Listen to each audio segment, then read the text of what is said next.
The cannabis plant contains two major varieties, and for legal purposes, those have been distinguished as hemp, which is defined as less than 0.3% THC, and adult use cannabis, which is defined as having more than 0.3% THC. It's the same plant. They're all the cannabis plant. But this distinction is critical under federal law. Since passage of the 2018 Farm Bill, cannabis containing less than 0.3% THC is legal at the federal level. That means it can move in interstate commerce. It can be traded internationally even. You can use it to make products so long as the source material is hemp that contains less than 0.3% THC. That's a legal product. If that hemp contains more than 0.3% THC on the federal level, it is a Schedule I controlled substance. And anybody who's even in possession of cannabis containing more than 0.3% THC is committing a federal offense. Vermont and the cannabis industry are at a point of change, one that lies somewhere between breaking the law and breaking out in a whole new direction. Right now, Vermonters can find one of the main products of cannabis, CBD, almost anywhere. CBD can be found in dispensaries, vape stores, head shops, natural health outlets, and specialized online retailers. The same cannot be said for cannabis products that contain THC and get people high. However, with upcoming changes to legislation, Vermont is taking its first steps to establish a commercial market for THC. The new legislation opens the door for new retailers to sell cannabis and established ones to make the shift to recreational weed. It also gives black market cannabis the chance to become legit. In a changing landscape, there are big guys and little guys, and all of them want to be players in the Canna-business. Zen Barn Farms is a CBD shop and restaurant located in Waterbury, Vermont. In 2017, Zen Barn started the first CBD-infused food and drink program in Vermont, after hemp was legalized. In 2020, Zen Barn launched its own line of CBD products. My passion and dive into Zen Barn Farms has been really focused on cannabis use and removing the stigma around it, and also creating some awareness and education. Yeah, we really started CBD by growing it when hemp first became legal in Vermont, which was about a year into our restaurant operation. We were excited to start growing hemp.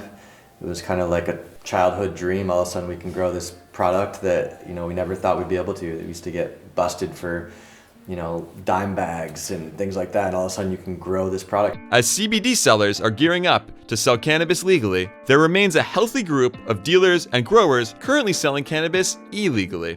Brian is an experienced Vermont cannabis cultivator who has participated in several black market grows with upwards of 2,000 plants. Due to the illicit nature of this business, you'd think all growers would be silent. Brian is the opposite, passionate and excited to discuss his work. People don't really understand how much effort and time and observation really goes into growing cannabis. And it's definitely not a plant you can just leave alone and expect it to do great things. I had an opportunity through somebody I met going to shows, and then kind of fell in love with it, especially the money that you can kind of make each season. Was able to sustain off of that pretty much all year round. While cannabis laws have been relaxed in many states, it can still be a dangerous business to grow weed illegally. Brian would know. There can be punishing laws and shady characters. The spot I left in Oregon, it's pretty crazy, with this kid's ex-business partner. This is kind of the stories that are horroring. He drove a truck through the garden, like a lifted truck. It went in one side and came out the other side. And so that was super scary, and obviously I didn't want anything to do with that. So I flew back to Vermont. 2 weeks after that, the kid's property got raided, and it's his ex-business partner trying to do more punishment to him. So I got very lucky, but that's the risk. On the surface, Zen Barn's business may seem vastly different from Brian's. Both deal in cannabis products. The only thing that's separating them is the law. Tim Fair and Andrew Subin are lawyers who established a firm called Canna-business Solutions. They work with both legal and black market businesses, helping them understand the progressing legislation. The reality is that the plants that Zen Barn and Brian grow are essentially the same, with one important difference.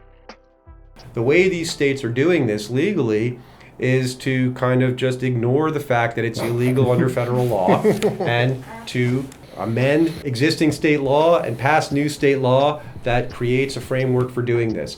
But each state has done this by itself, and each state has done it a little bit differently. And so what we have is little mini cannabis industries. Cannabis cannot cross state lines. And so the Michigan industry is the Michigan industry. The New Jersey industry is the New Jersey industry, and the Vermont industry is going to be the Vermont industry. Act 164 establishes a cannabis control board, which oversees the implementation of the industry in Vermont. The 5 license types are cultivation, retail dispensary, wholesale distribution, product manufacturing, and laboratory licenses. Now, one of the very unique features of Vermont's bill, which I personally love, and I think it's one of the strongest aspects of our bill, is a limitation to 1 of each type of license. So under the Vermont scheme, you are allowed to what's known as vertically integrate, meaning you can have a cultivation license, a product manufacturing license, a laboratory license, and a dispensary license. But what you can't have is 10 dispensary licenses or 10 cultivation licenses. And what this does is dissuade any type of corporation or company that work on an economy of scale from coming in and, plopping down $25 million to get 10 dispensary licenses in the corner of the market. Because they can only get 1, there's not a lot of interest. If the really big guys can't take over, that allows other Canna-businesses to grow. We intend to become a dispensary, and we see that CBD is one piece of the picture of the power of the cannabis plant, and our customers and our community that we're building, some are well suited to CBD as medicine, and some are more suited to THC and everything in between. So we want to be able to provide the best medicine possible for our customer base. So of course, all sorts of cannabis will be part of that, and we want to be able to sell everything. Brian is not interested in sales. Instead, he hopes to pass on his knowledge to the next generation of cannabis growers. He sees his role in the industry as a consultant rather than a main player. Don't really see myself just growing as a hobby. I'd like teaching people and would like to consult people and try to veer away from the money aspect of it, and also just like where everybody else is trying to hop on. With all the hopes for a budding industry, some are concerned the state may impose barriers that could make breaking into the business that much harder.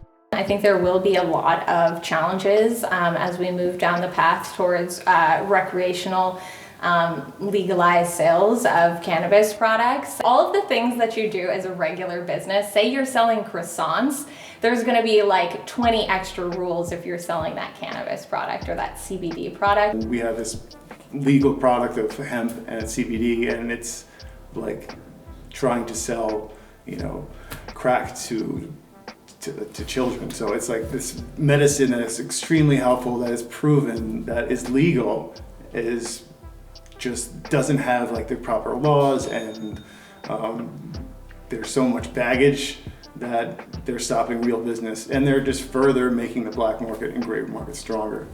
Beyond the challenges of selling, there are also questions about buying. Some wonder just how easy it will be for consumers to obtain cannabis products. The pricing in the stores is, I think, ultimately going to deflect people from being able to attain it, because it's the same price as like medicine that people can't afford already.